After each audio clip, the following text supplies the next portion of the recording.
¿Ah? Así, para ponerlo. Dios lo bendiga. Amén. Amén, amén. Estamos conectándolos aquí. Aleluya. Gloria al Señor. Peínese, peínese. Hay que peinarse bien. Está la greña para arriba. Josué, Dios te bendiga, papá. Te amo mucho, bendición. Amén, amén. Igualmente. No me doy Estamos cuenta de las aquí. greñas paratas que me veo en la cámara. Gloria al Señor. Aquí estamos, vive el Señor. Aquí está el varón. Dios bendiga. Aleluya. Ahí está el hermano Carlos y Marlene. Vive el Señor.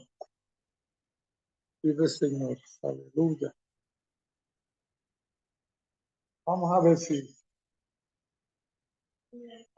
Bueno. Aleluya. Tiene que estar bueno. Está un buen chajacazo. Gloria a Dios. Gloria a Dios para siempre. Bueno, nos quedamos en Colosenses capítulo 3, si no me equivoco, ¿verdad?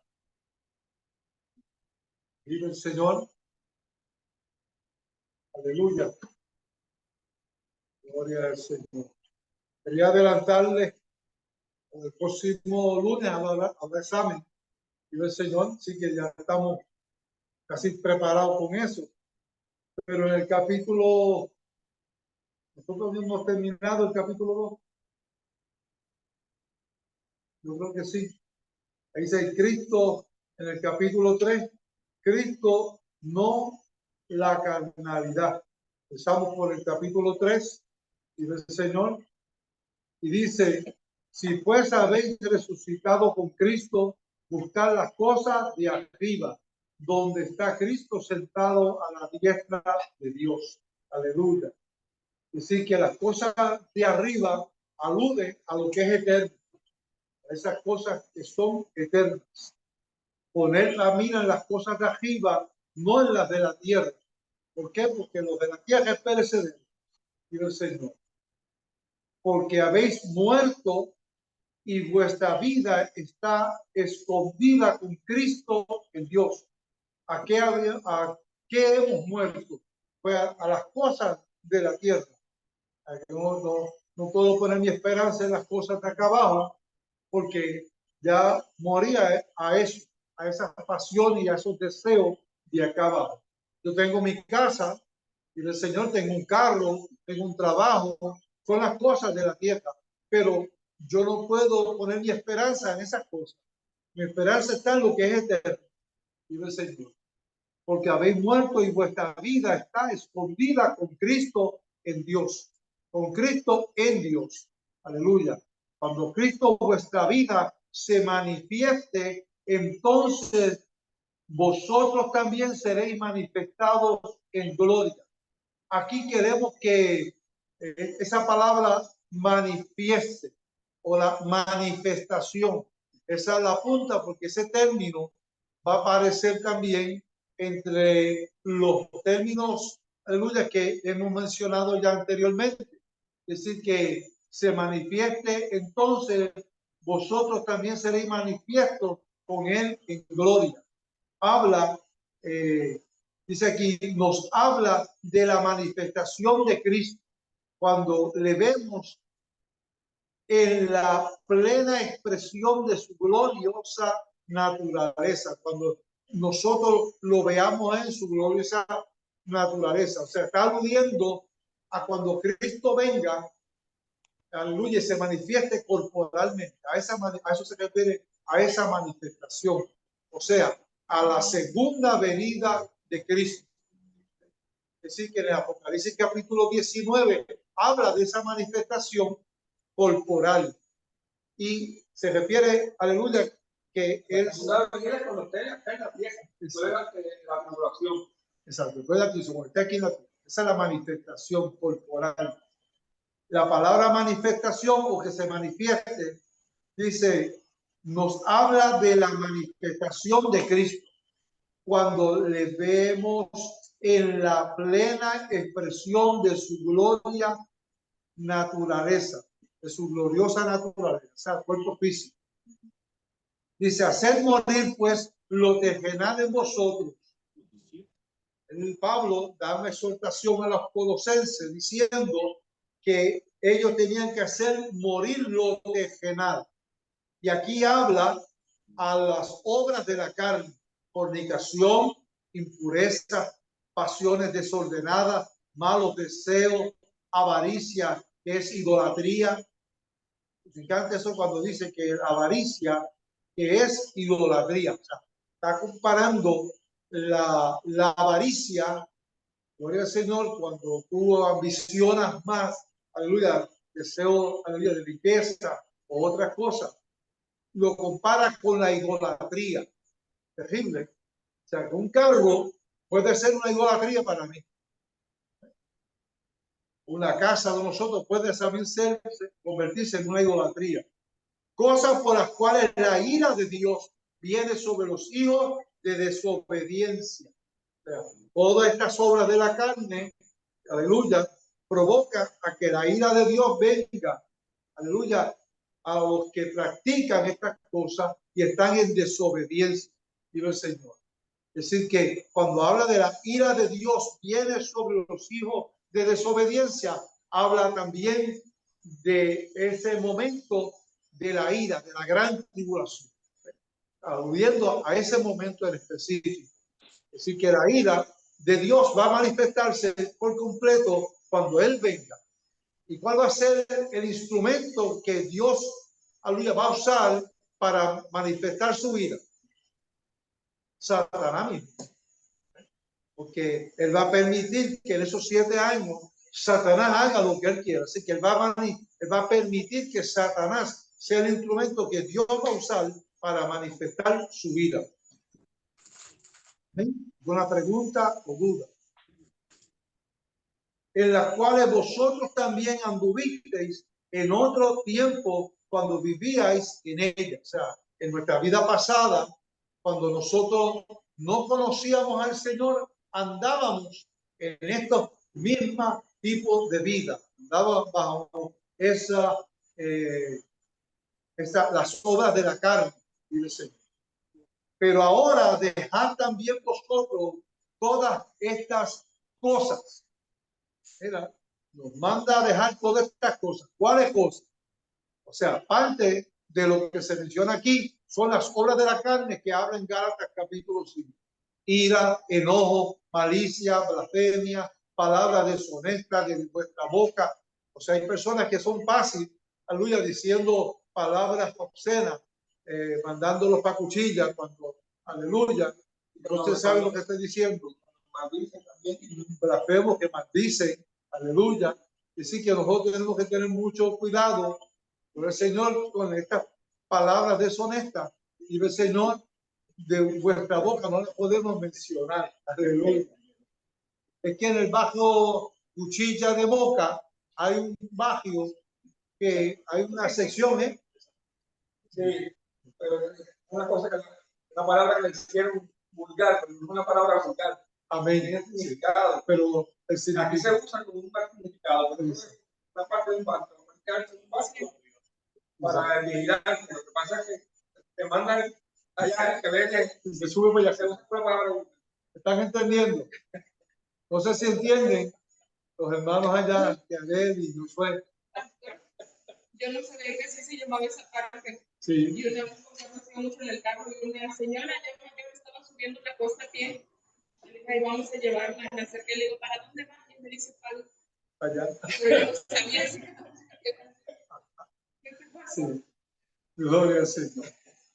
Bueno, dice, no mentáis los unos a los otros, habiendo despojados del viejo hombre con sus hechos. Es decir, que nos alienta el apóstol Pablo, está diciendo a los colosenses, pero también nos habla también a nosotros. No mentáis los unos a los otros. O sea, la mentira no es del agrado de Dios. Habiendo despojados del viejo hombre con sus hechos. Ciertamente Y el Señor, a veces le ponemos color en las mentiras, como que son blancas o color viejosa, qué sé yo, como suavizando, pero en realidad el Señor no quiere que mintamos. Aleluya. Y dice, y revestidos del nuevo hombre. Escuche esto, revestidos del nuevo. ¿Por qué del nuevo? El cual conforme a la imagen del que lo creó, va renovando hasta el conocimiento pleno. O sea, nosotros vamos a llegar a una perfección, pero vamos poco a poco. Nadie es perfecto, dice el Señor. Aún los pastores, los evangelistas, se dirigen hacia esa perfección.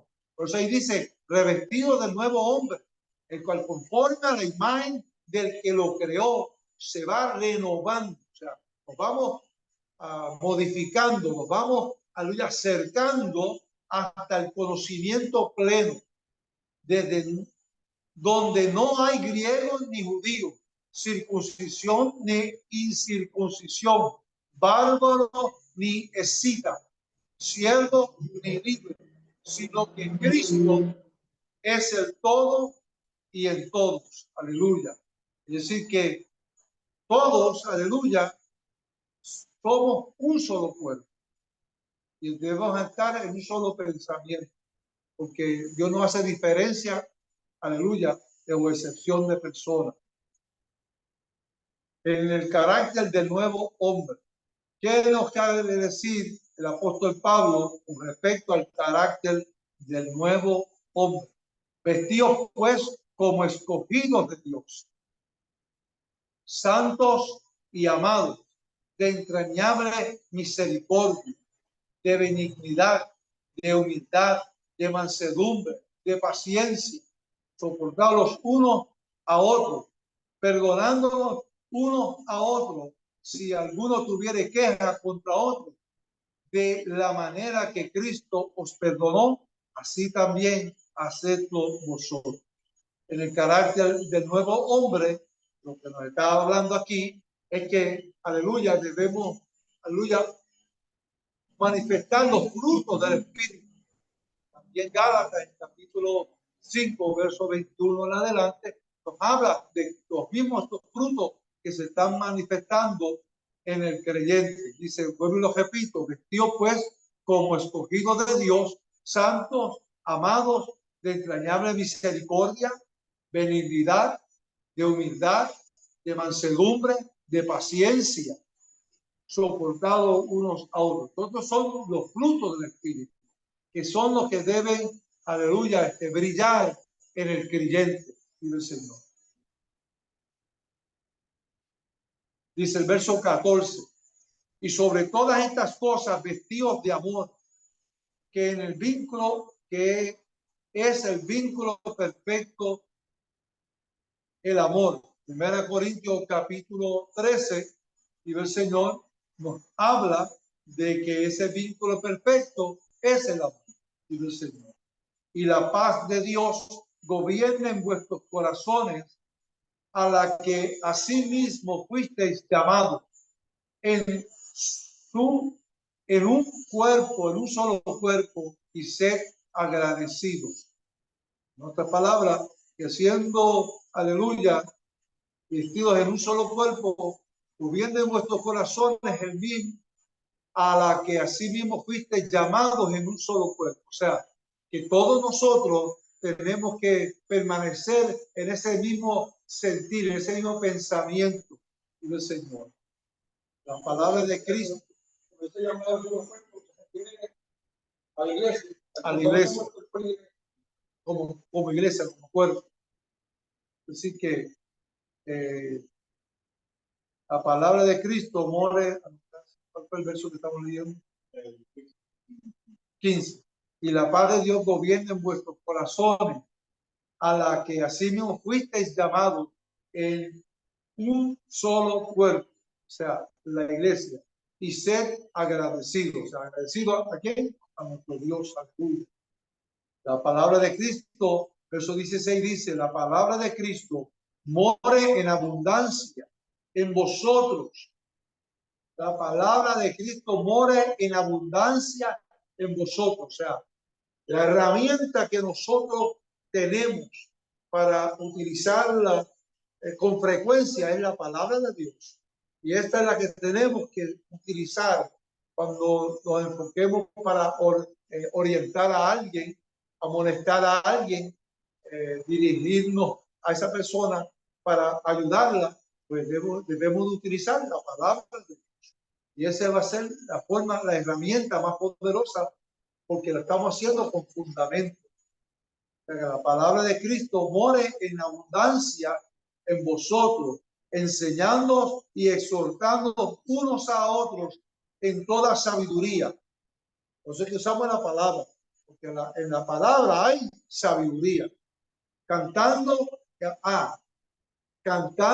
con gracia en vuestros corazones al Señor con salmos e himnos y cánticos espirituales. O sea, en el momento en que estemos en la iglesia, en nuestros hogares, aleluya, una forma en la cual nosotros debemos mantener esa comunión, dice ahí, cantando con gracia en vuestros corazones al Señor con salmos, himnos y cánticos espirituales.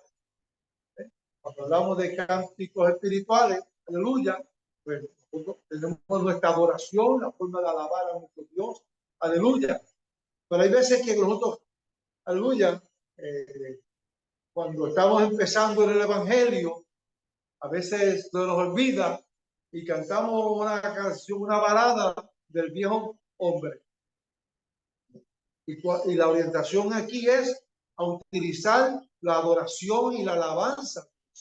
Para que una vez tú llegas al Señor, y no es que sean malas, pero nosotros como iglesia tenemos que enfocarnos en buscar la forma de adorar a Dios.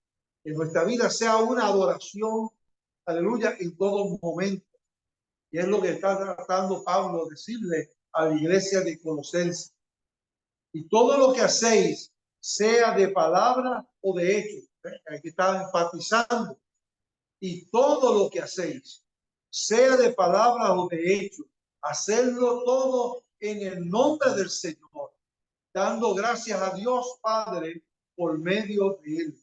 Y todo lo que hagamos, dice, todo lo que hacéis, sea palabra o de hechos, hacerlo todo en el nombre del Señor, dando gracias a Dios Padre por medio de él. El hogar cristiano. Aquí vamos a entrar en otras enseñanzas que Pablo le quiere traer a los colosenses, y el Señor, donde dice, casada, está sujeta a vuestros maridos como conviene en el Señor. Habla del sometimiento, sujeta, aleluya, a sus maridos. Maridos, amad a vuestras mujeres y no seáis ásperos con ellas. O sea, la mujer dice que tiene que sujetarse a su marido, pero al marido le dice que no seamos ásperos. O sea, no la tratemos con coraje. Y el Señor con violencia, con malas palabras. No, maridos, amad a vuestras mujeres y no seáis ásperos con ellas. A los hijos, qué lindo, ¿verdad? Primero a la mujer, a los esposos y ahora a los hijos. Obedecer a vuestros padres en todo, porque esto agrada al Señor. Es decir, que Pablo está orientando a la iglesia al modo viviendo que ellos tienen que estar, aleluya, realizando diariamente en sus lugares. Padres, no exasperéis a vuestros hijos para que no se desalienten. O sea, yo tengo 5 hijos. Tuve, vino el Señor, pero yo no podía, aleluya, exasperarlo. O sea, no los podía, aleluya, no se podría decir, desesperarlo.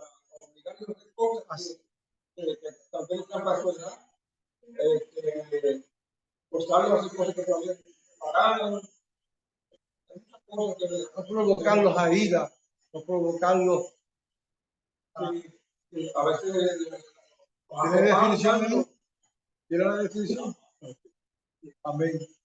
Dice, verso 21, dice, exasperáis, significa irritar o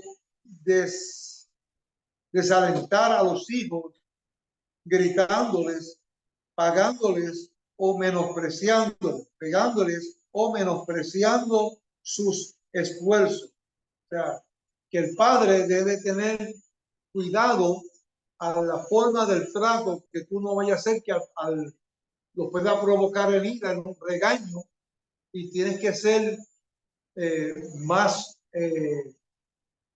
suave, si podemos ponerlo de esa forma, para evitar que ellos se vayan en ira.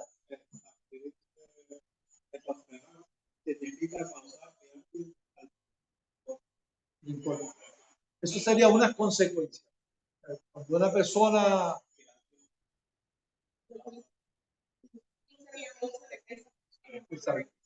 que nosotros tenemos que tener cuidado para no vaya a hacer provocar a ira a nuestros hijos, porque en estos tiempos más todavía. O sea, en el tiempo de antes tal vez no había las cosas del mundo, no había tantas cosas en el mundo como para traerlos a ellos.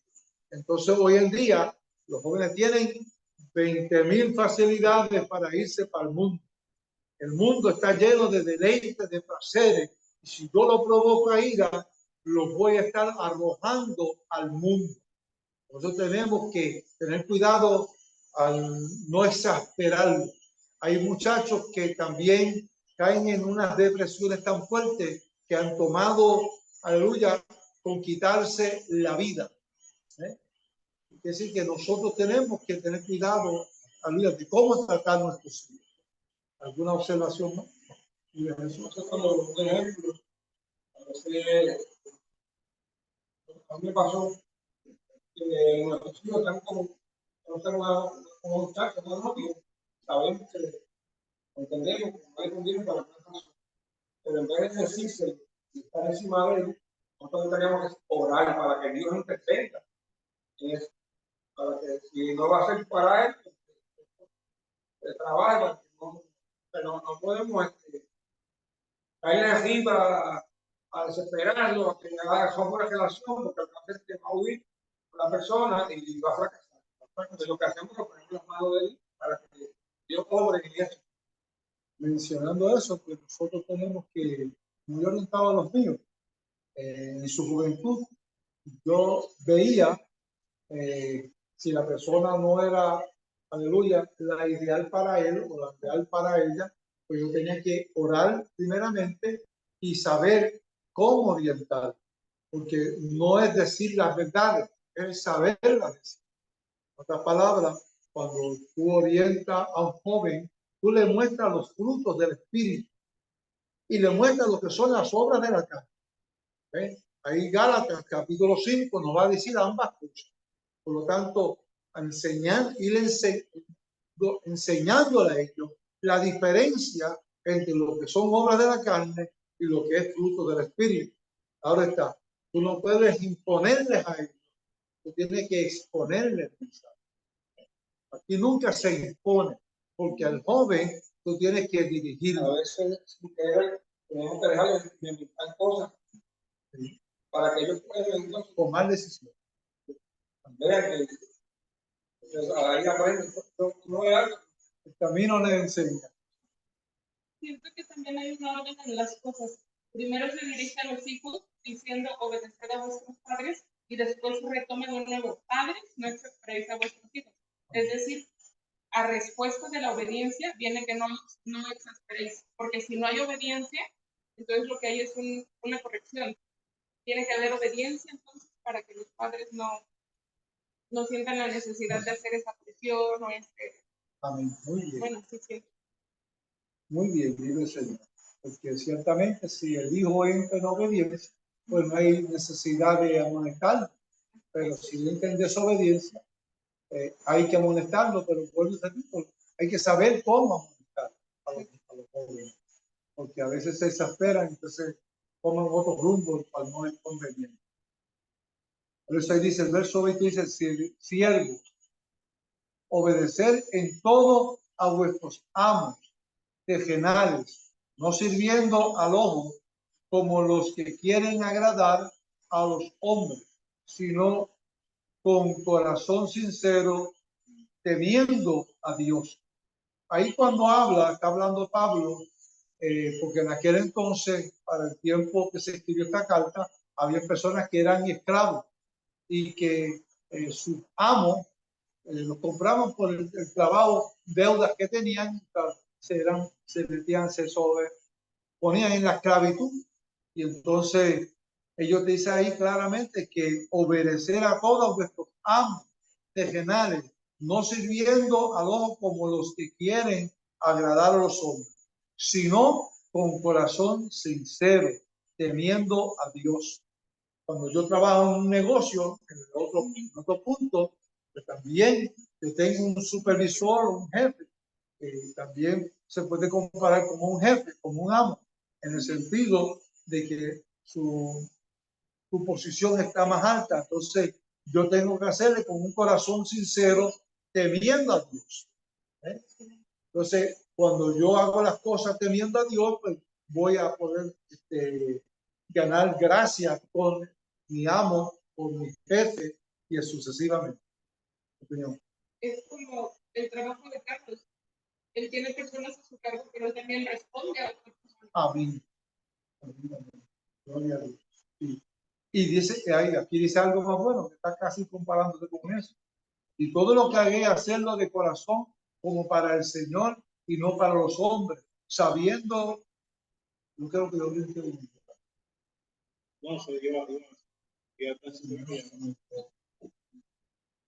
okay, todo lo que hagáis, hacerlo de corazón como para el Señor y no para los hombres, sabiendo que del Señor recibiréis la recompensa de la herencia, porque Cristo es el Señor, servís.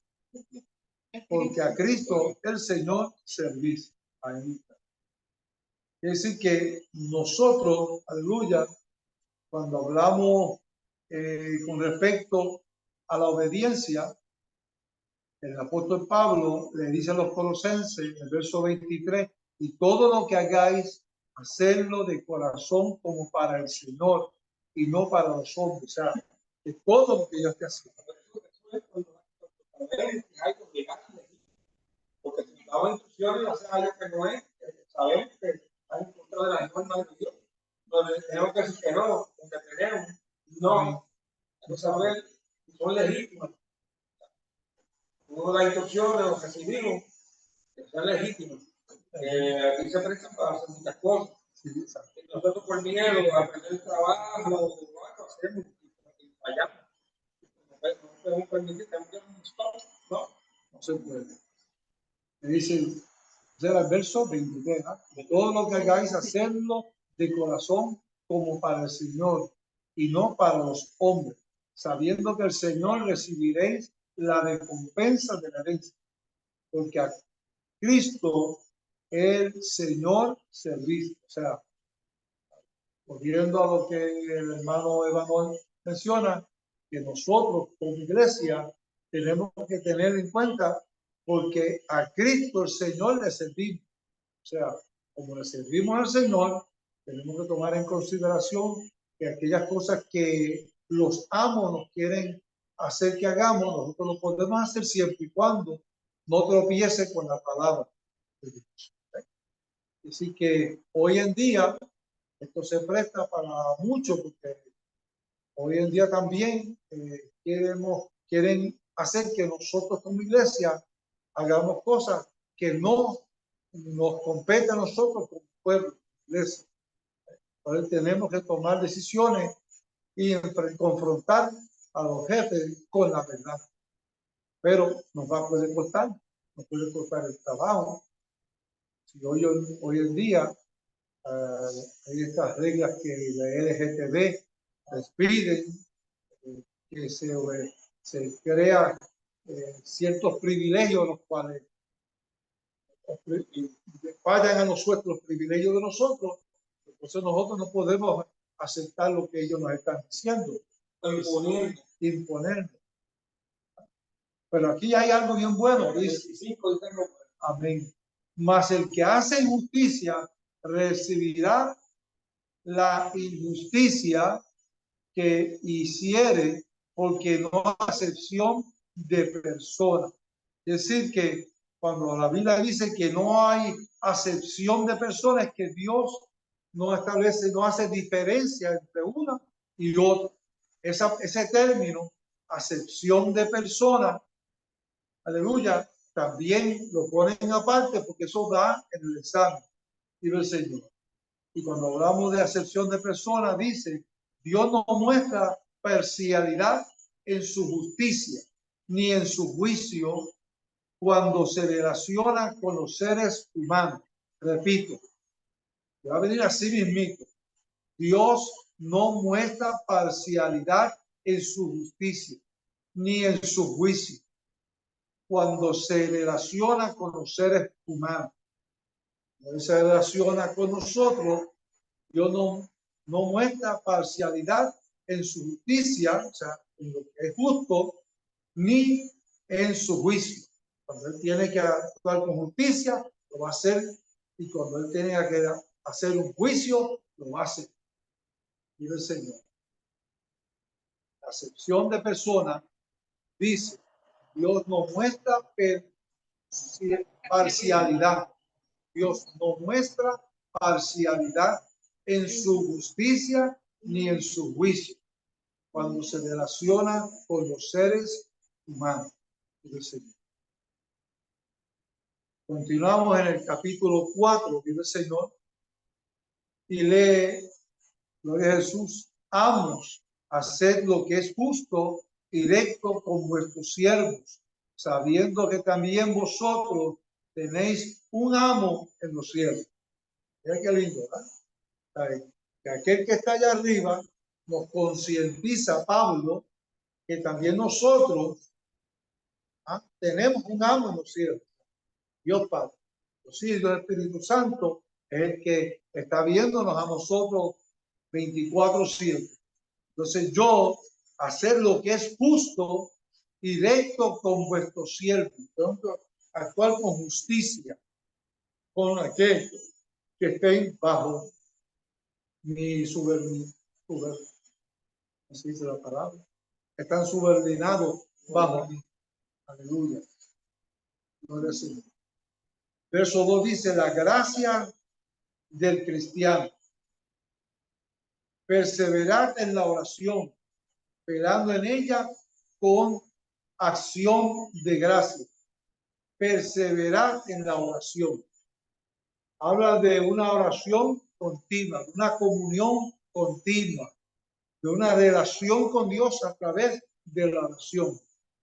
Gloria a Jesús. Y tengo que perseverar, o sea, mantenerme en esa comunión, velando en ella con acción de gracia, orando también al mismo tiempo por nosotros, hablando por los apóstoles, por nosotros, para que el Señor nos abra puerta para la palabra, a fin de dar a conocer el misterio de Cristo, por el cual también estoy preso.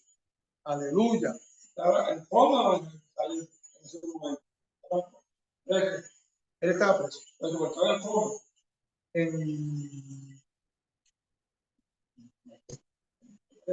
Fue preso. Estuvo en Jerusalén y estuvo en Roma. Dice, sí, dice, los eruditos conservadores creen que Pablo escribió esta carta durante su primer encarcelamiento en Roma, alrededor del año 61. Acuérdense que él fue, el último viaje de él fue para Roma, pero dice que en su primer viaje, un primer viaje que él dio en Roma, que estuvo encarcelado alrededor del año 61.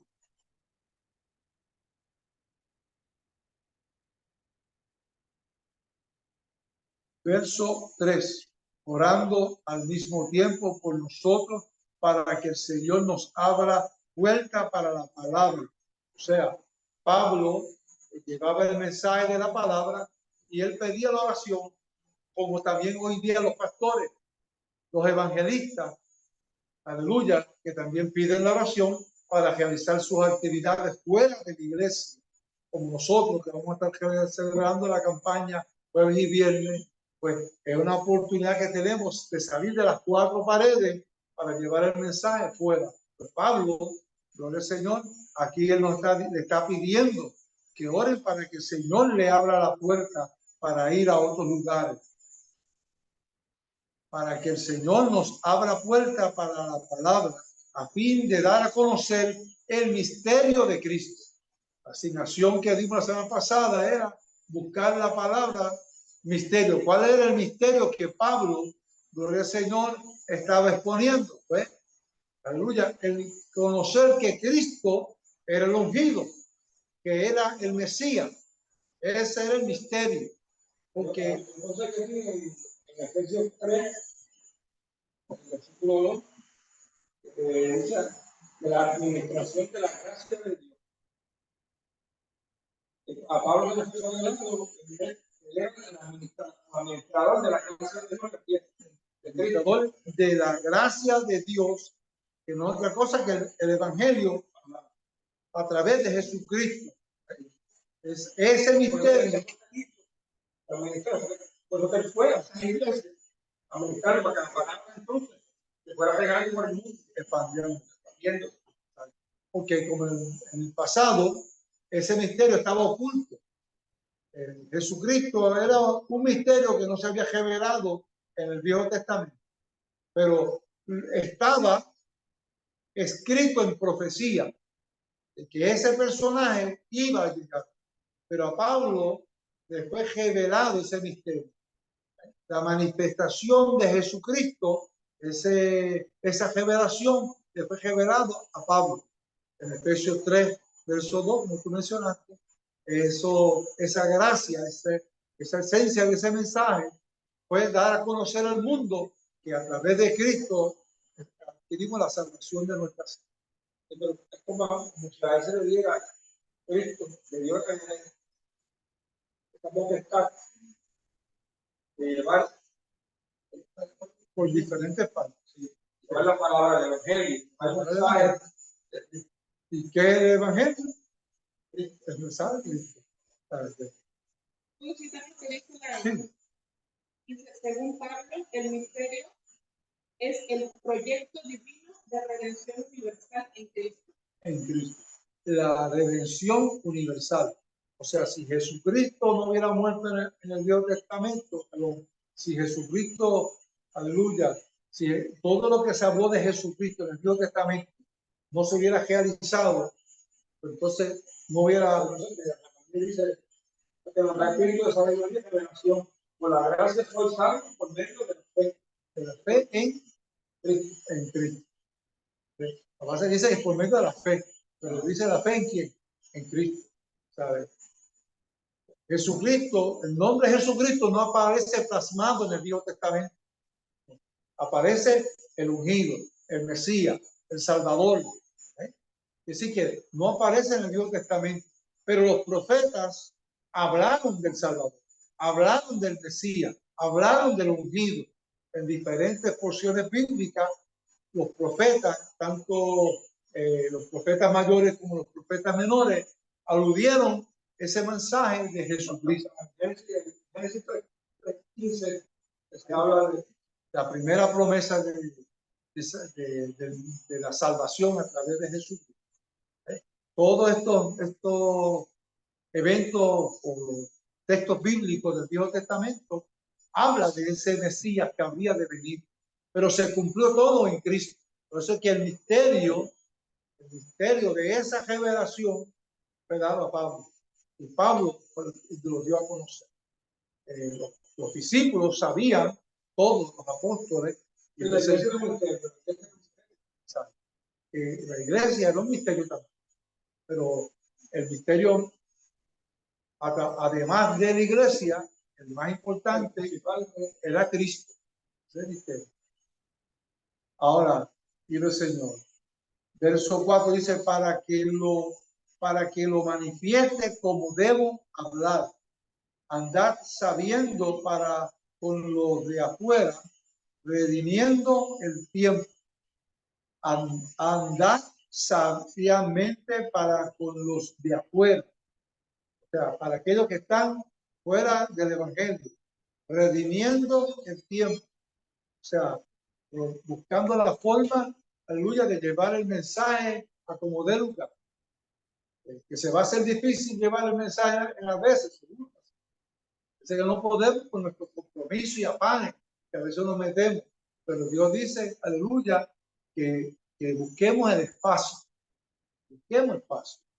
porque eso está sobre nuestros hombros. No lo hagas otra cosa, ¿verdad? Pero tenemos que hacer el espacio. Verso 6 dice, sea vuestra palabra siempre con gracia, sazonada con sal, para que sepáis cómo debéis responder a cada uno. Aquí habla de la relación con mi iglesia, con mis hermanos, ¿verdad? Que las palabras que yo diga, y no solamente con mis hermanos, con los que están afuera, tenemos que también tener esa gracia, aleluya, para hablar, que sean palabras sazonadas con sal. ¿Por qué con sal? Aleluya. Porque la sal es lo que da sabor a la tierra, a los alimentos. Tú le echas, aleluya, una sopa, no le echas sal, pues queda desabría y eso sabe malísimo. Aleluya. Bueno, la sopa de, aleluya, gloria al Señor que hace carne, me la tengo que comer así por la dieta. Los muchachos le tienen un nombre a esa sopa. Aleluya. Pero simplemente, gloria al Señor, entendemos que tenemos que hablar aleluya, con amor, con los frutos del Espíritu, lo que quiere decir el apóstol Pablo. ¿Verdad? Que cuando hablemos con ese amor, con esa paciencia, con benignidad, con mansedumbre, aleluya, porque ciertamente hoy en día, aún los cristianos a veces nos enfocamos en las mismas cosas de la iglesia y nos afanamos en las mismas cosas de la iglesia. Pues tenemos que tener cuidado que no podemos afanarnos tampoco, ni aún en las cosas de la iglesia. Tenemos que ser prudentes en el labor, en el trabajo que hacemos, no solamente afuera, sino en la casa del Señor también. Podemos caer en idolatría. Amén. Todo eso pasa así. Ahora, sabemos hasta dónde tenemos que llegar. Sabemos que tenemos que dar para nosotros y el Señor. Lo que yo no quiero es que nos vayamos a olvidar de nuestra relación en nuestra casa, con nuestra esposa, con nuestros hijos, que no, como dice en los versos anteriores, Pablo, que no separen nuestros hijos, que nuestras esposas sean sujetas a sus maridos, que los maridos no esperemos a nuestra esposa, ¿sabes? Hay una relación, un vínculo de trato dentro de la iglesia y que tenemos que llevarlo no solamente a la iglesia local, sino que también fuera con nuestros hermanos, vecinos, aleluya, porque a veces el vecino espera más de ti que tú de ellos. Tú le sirves al Señor y ellos esperan más de ti. Entonces, tú pues tienes que, aleluya, para brillar con una persona que esté todo el tiempo dándote candela, tú tienes que tratar de brillar. Entonces, tú tienes que irte en oración. Señor, dame la fuerza porque si no voy a usar los 5 ministerios, no puedo. Ya te entiendo, ¿verdad? Así que nosotros somos diferentes. Y ciertamente hay personas que, hermano, yo me recuerdo el testimonio de mi persona cuando trabajaba en la fábrica. Había un compañero al lado mío sentado y aquel, cuando sabía que yo era cristiano, y él se podía blasfemar contra Gigi Ávila, Jorge Raki, Héctor de la Cruz, y él decía que yo era un chojo de ladrones, de pícaros, de delincuentes, charlatanes, bueno, qué cosa no decía de ellos, pero lo decía en voz alta para que yo lo escuchara. O sea, la intención era buscar la forma de sacarme. Sí, exacto. Y lo estaba logrando, yo tenía solamente, creo que eran 5 o 6 años de convertido. En aquel momento, aleluya, cuando ya estaba a punto de sacarme por techo, o exasperarme, como ustedes quieran decirlo, y el Señor, pues llegó el momento donde la máquina que yo trabajaba tenía una navaja que era para cortar las lijas. Yo trabajaba en una máquina para lijar esos diodos que usaban para que con la electricidad ellos ensoldaban las piezas de estaño que había. Y él estaba diciendo tantas improperios que dijo que llegó el momento donde Ariel Vale, usted lo conoce, agarró la navaja, se viró para el lado y lo miré atento. Le dice, mira, tuve esta navaja y la puse, le di duro en la mesa. Dice, si tú la coges ahora mismo y me pica en pedazos, yo te voy a decir a través de cada pedazo que Cristo te ama. Y me viré para el lado y seguí trabajando. Y él, cuando yo le dije esa palabra, pues él siguió trabajando. Le ha dado un cantazo para disfrutar la máquina de él, que la máquina explotó. Pero yo le había dicho, Señor, yo le había dicho al Señor, Señor, haz algo, porque ya me sacó. Solamente tú puedes hacer algo. Y ahí fue que cuando se puso a trabajar, la máquina explotó a tal grado que la máquina se dañó. La tuvieron que sacar la máquina. Lo sacaron a él del trabajo porque no había otra máquina. Y Dios hizo algo. Y entonces yo me quedé lo más tranquilo y comencé a cantar. Un gozo en mi alma. Lo sacaron del lado mío, hermano. Tuve una paz, aleluya, por una semana que no lo tuve al lado mío, pero gloria. Terminamos con las exhortaciones finales, ¿verdad? Gloria a Jesús. No, saludos finales. Saludos finales, las exhortaciones. Dice, todo lo que a mí se refiere, os hará saber Tíquico, amado hermano y fiel ministro y consiervo en el Señor. Tíquico era un mensajero de Pablo a la iglesia de Colosas. O sea, que esta persona era el que llevaba los recados, las cartas del apóstol Pablo, el cual he enviado a vosotros para esto mismo, para que conozca lo que a vosotros se refiere y conforme a vuestros corazones, con Onésimo. La palabra, el nombre Onésimo quiere decir útil, amado y fiel hermano, que es uno de vosotros, o sea, es uno en Cristo. Todo lo que acá pasa os lo hará saber. Esto no viene en el examen, pero sí bueno que tengan el conocimiento. Útil. Onésimo. Onésimo fue el esclavo de Filemón en la carta de Isaac. Dice, Aristarco, mi compañero de prisiones, os saluda. Fíjate que él está mandando un saludo de parte de Aristarco también, que también estuvo en prisiones junto con Pablo. Entonces que él dice, compañero de prisiones, acerca del cual habéis recibido mandamiento si fuera a vosotros, o sea, que lo trataran con bien, que lo recibieran, etc.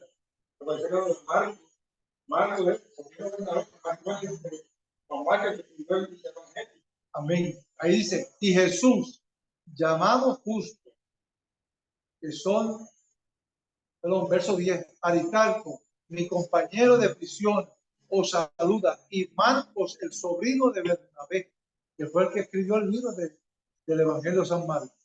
Pero dice que era sobrino de Bernabé. Cuando Bernabé tuvo el conflicto con Pablo, Pablo se fue con Sila y Bernabé se fue con Juan Marcos, con él mismo, porque Juan Marcos era sobrino de Bernabé. Por eso lo dice aquí, porque se llamó a Bernabé. Que en aquel momento Pablo no quiso cuentar con él, no lo quiso en el viaje, pero ahora le dice acerca del cual habéis recibido mandamiento, si fuera vosotros recibir. O sea que Pablo, Juan Marcos ahora sí era útil dentro de la obra. Él los abandonó. Eso es todo. Creo que fue en el primer viaje que los abandonó. Amén.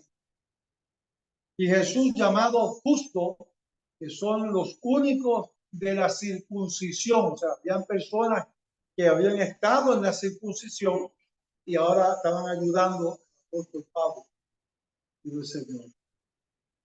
Y ha sido para mí un consuelo. Os saluda Éfrafas, el cual es uno de vosotros, siervo de Cristo, o sea, uno que también le sirve al Señor, siempre rogando encarecidamente por vosotros en sus oraciones. O sea, que estas personas eran compañeros con Pablo y también oraban unidos por la iglesia del Señor. Porque doy testimonio de que tiene gran solicitud por vosotros y por los que están en la Odisea y los que están en Hierápolis. O sea, estas eran iglesias pequeñas. Pero le voy a decir, vamos a brincar el verso 15, de saludar a los hermanos que están en la Odisea y a Ninfas y a la iglesia que está en su casa. O sea, estamos hablando que no eran congregaciones grandes. A lo mejor habían 10 personas y estaban ubicadas en las mismas hogares de los hermanos, en los que más luego se pudieran hacer templos para, o sinagogas, como yo le llamaba, ¿verdad? Para poder estar elaborando. Vamos a estar en la parte de la exhortación final. Quiero ir al verso 18, donde dice: la salutación de mi propia mano, de Pablo, acordado de mis prisiones, la gracia sea con vosotros. O sea, él está diciendo, acordado de mis prisiones, pero él no le está diciendo que se acuerden de sus prisiones para que se pongan a llorar, ¿ah? Ni para que se queden de las prisiones o las luchas que ellos tienen, sino para que estas prisiones sean de motivación para ellos, para que ellos entiendan que a él las prisiones no lo detuvieron. Aquí, cuando el 18, se saluda a su propia mano, por el 14 dice, saluda a el médico amado y demás. Demas. Nombre. Demas. ¿Lo escribió Pablo. o Lucas lo escribió mientras Pablo le dictaba? En este caso, Pablo. Pablo escribe. Lo dice al principio. Pablo es el autor del Señor. Dice, autor de la carta, Pablo. Como pasa ahí. Aunque probablemente Pablo haya utilizado todavía no se falta a usted y de su afecto hacia los. Por eso fue que decimos que posiblemente Lucas era el médico. Porque en la película que yo vi de Pablo, se veía cuando Lucas visitaba en las cárceles, le dieron permiso de visitarlo, y entonces Pablo le daba y Lucas escribía. De hecho, tenía que escribir Lucas, porque Pablo, con las penas que le daban a Pablo cada vez que llegaba a la cárcel, no había fuerza ni para escribir. Lucas era el que le pasaba escribiendo, después que lo curaba de todas las heridas que él se hacía. Me imagino yo que él también escribía todo lo que dictaba, todo lo que Pablo le dictaba, Lucas era quien escribía. Pero como tú dijiste, y lo menciona el libro, Lucas era posiblemente el escriba de Pablo, era el que se dedicaba a escribir las cartas del Señor. Y entonces luego Pablo firmaba como la persona que era quien daba a conocer, aleluya, todo lo que él había escrito.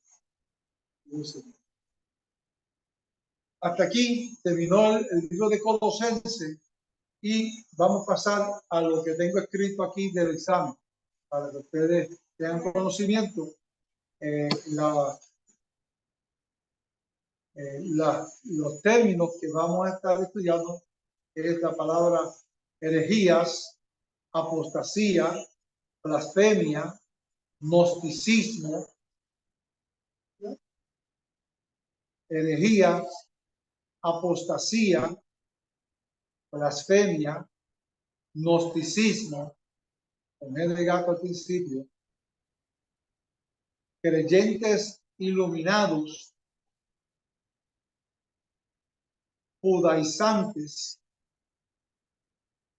creyentes iluminados, judaizantes, intelectualismo,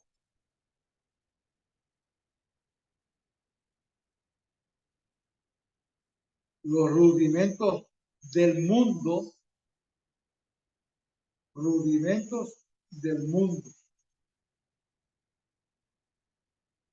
acepción de personas.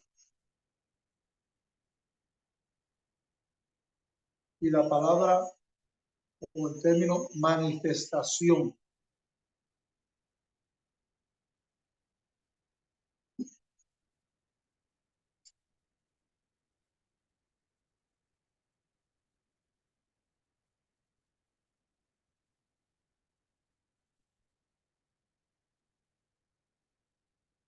Vamos a ir buscando las definiciones.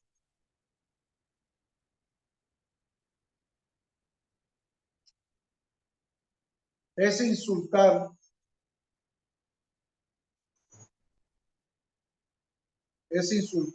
o ser inherente contra lo que se considera sagrado. ¿Cuál sería eso? Es insultar, blasfemia.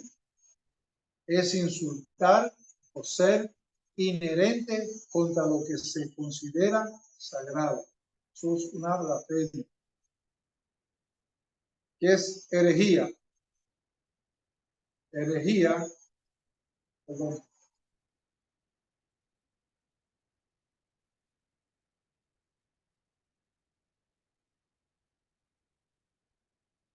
Sí.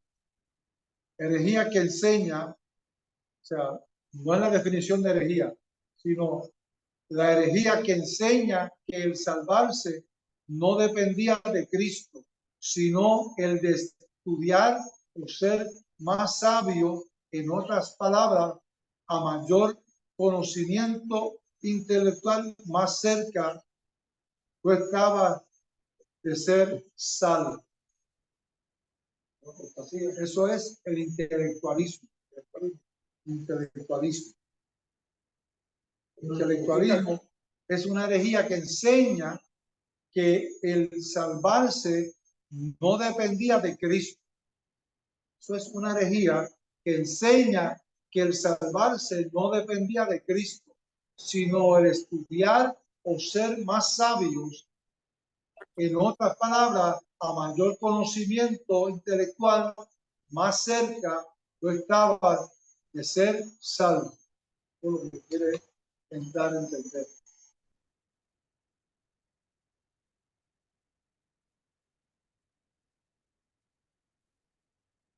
Sí.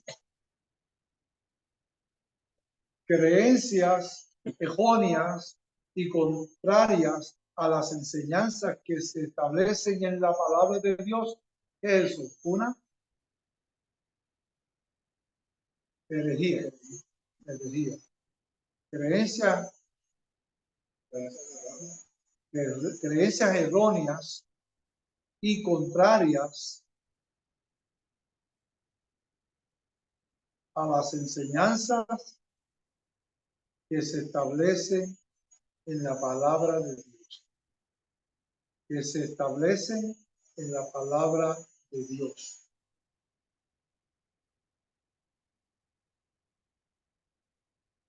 Los gnósticos, o gnosticistas, personas intelectuales o libres pensadores que basaban sus creencias a la filosofía de aquella época.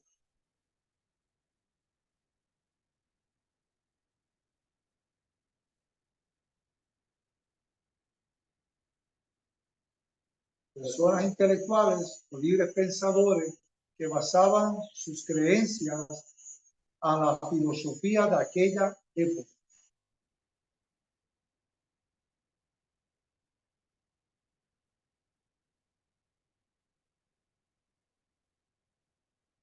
judaizantes,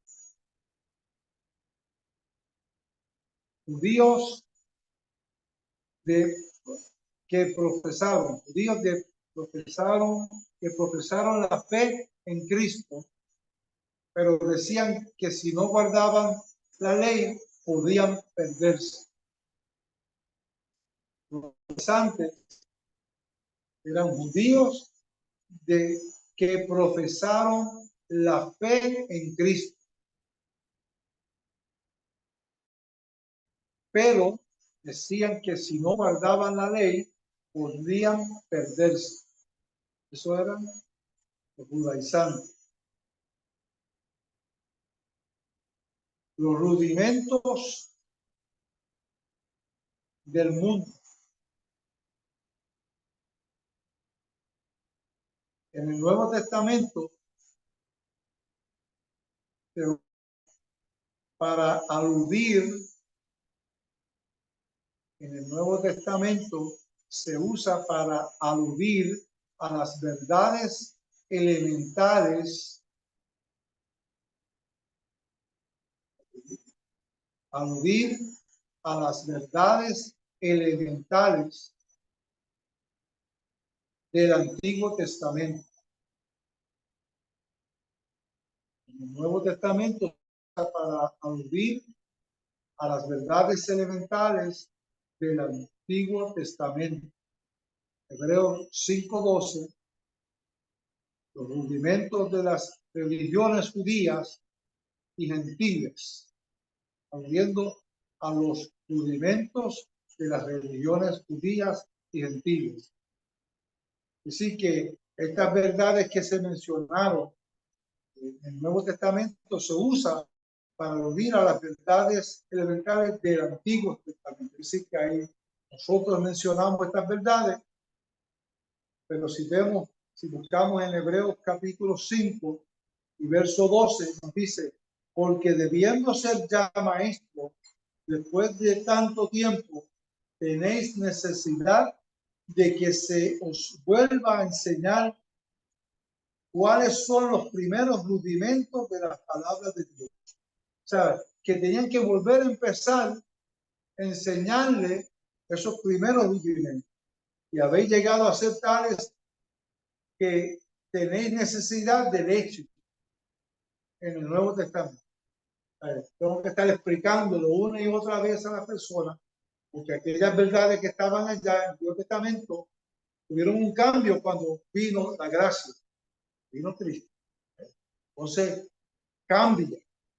Entonces, tenéis necesidad de leche cuando ya estaban, ahora ya conocieron a Cristo. ¿Qué es lo que pasó con los colosenses, con los gálatas? Que después que habían aceptado a Cristo como Salvador, ahora volvieron los judaizantes, los convencieron de guardar la ley, el sábado, guardar los circuncisión y todas estas cosas, porque ya no tienen que guardar. Entonces se salieron de los rudimentos que habían aprendido ya para volver a los rudimentos de la ley. Es lo que está diciendo Pablo en Hebreos capítulo 5 y verso 2. Dice, dígame.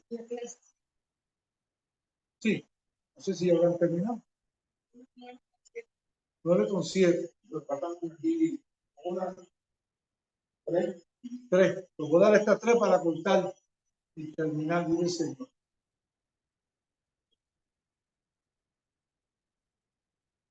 la número 3. ¿Dónde es que vamos? Falta la apostasía, la cuestión de personas y manifestación. Y creyentes iluminados. 4.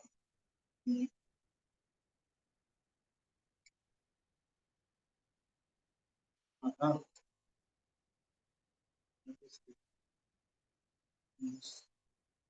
Apostasía es abandonar aquello que en otro tiempo se creía o rebelarse en contra de aquello que en otro tiempo se creyó. Yo digo, pero abandonar aquello que se creía. Es abandonar aquello que en otro tiempo se creía. Esto es lo mismo que le pasó a los gálatas. Eso es una apostasía. Estaban apostatando. Que en otro tiempo se creía, Perdón, que en otro tiempo se creía. que en otro tiempo se creyó o se creía. Ujú. O rebelarse contra aquello. Rebelarse está en contra de aquello que había creído.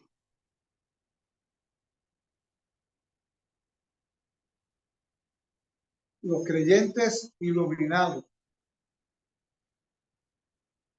decían que podían alcanzar la plenitud espiritual por medio del conocimiento especiales y una rigurosa autodisciplina. Estos son los creyentes espirituales, los iluminados, perdón. Los creyentes iluminados. Sí, podían alcanzar la plenitud espiritual por medio del conocimientos especiales y una rigurosa autodisciplina.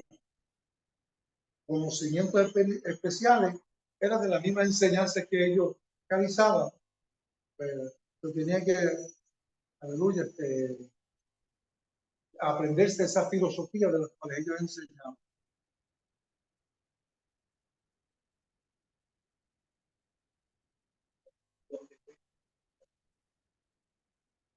¿Perdón?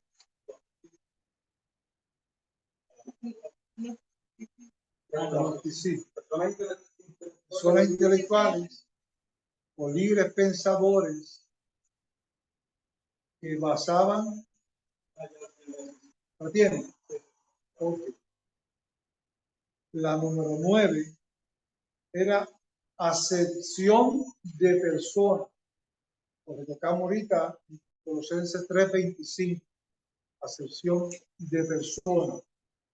Dios no muestra parcialidad en su justicia ni en su juicio.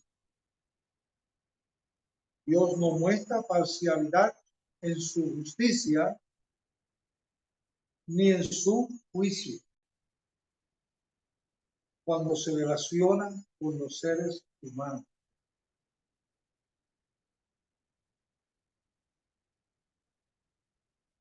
Acepción de personas. Dios no hace acepción de personas.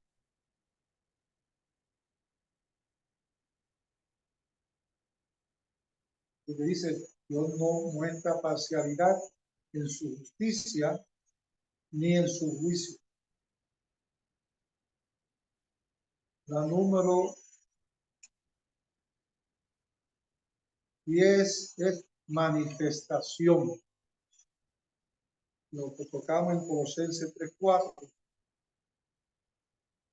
nos habla de la manifestación de Cristo cuando vemos en la plena expresión de su gloriosa naturaleza. Nos habla de la manifestación de Cristo cuando le vemos en la plena expresión de su gloriosa naturaleza. Habíamos dicho que esa manifestación está aludiendo al tiempo de su venida. Esos términos, los del Señor vienen en pareja. ¿Perdón? Nos habla de la manifestación de Cristo. Coma. Habla de la manifestación de Cristo. Sigue. Cuando le vemos en la plena expresión de su gloriosa naturaleza. Cuando le vemos en la plena expresión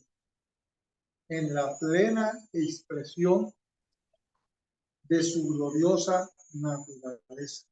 O sea, tal y como Él es.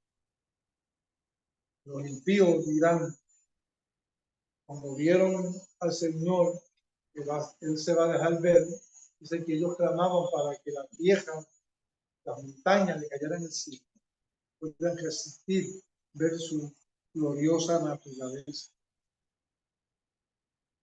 Estos son los términos. Yo sé, pues, me dediqué tiempo a escribirlo en las definiciones aparte para que pudieran tenerla. En la parte 3 decían que la naturaleza era eterna. Ok.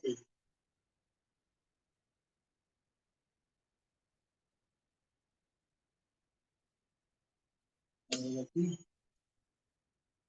¿Cuáles eran los 4 propósitos de la ley? Esto estaba en Gálatas 3:19 al 24. Esos 4, yo se los van a buscar. Yo se los había dado.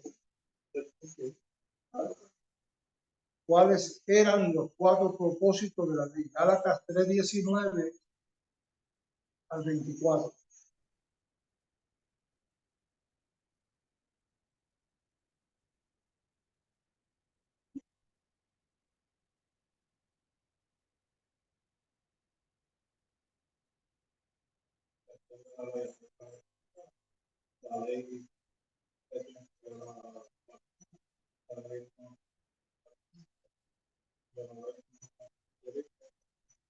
Amén.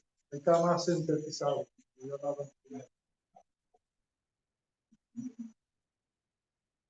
Pregunta como, ¿cuáles cartas envió Pablo para contrarrestar estas ideas erróneas? Las dos que estudiamos. Colosenses y Gálatas. ¿Cuántas cartas escribió Pablo en total? ¿Cuál era la otra secta que Pablo atacó enérgicamente? Además del gnosticismo, ¿cuál era la otra? ¿Desde cuándo existe este movimiento?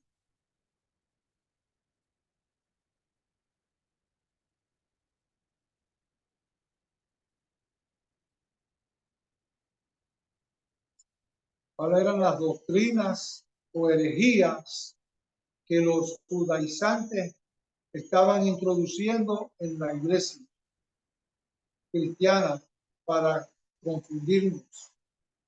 Y lo están usando hoy para confundirnos también.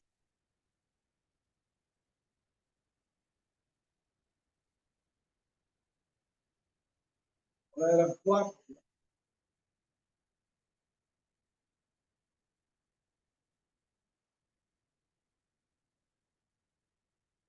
Aquí estamos.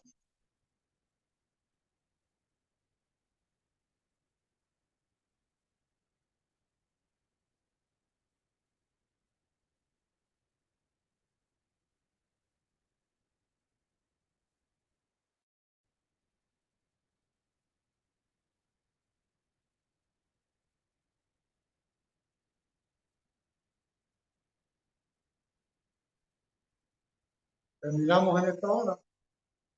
Como culminación, Dios los bendiga. El próximo lunes venga amolado a hacer el examen. Es fácil, está todo sobre la mesa para que puedan estudiar.